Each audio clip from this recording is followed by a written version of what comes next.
বাশিষ্ঠ পড়ে যাবে অদ্বৈতের সঙ্গে, ভক্তিযোগে নাচে গায় তৃণ করি দন্তে। অন্য সম্প্রদায়ে গিয়া যখন সম্ভায়, নাহি মানে ভক্তি জাটি মারে সদায়। ভক্তি হইতে বড় আছে যেই হাওয়া খানে, নিরন্তর ঝাঁটি মারে মোরে সেই জনে। ভক্তি স্থানে উহার হইল অপরাধ, এতেকে উহার হইল দর্শনবাদ।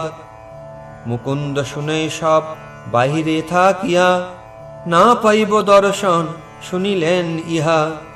গুরু পরধে পূর্বে না মানিল ভক্তি, সব জানে মহাপ্রভু চৈতন্যের শক্তি। মনে চিন্তে মুকুন্দ পরম ভাগবত, এ দেহ রাখিতে মোর না হয় যুকত। অপরাধী শরীর ছাড়িব আজি আমি, দেখিব কতেক কালে ইহা নাহি জানি।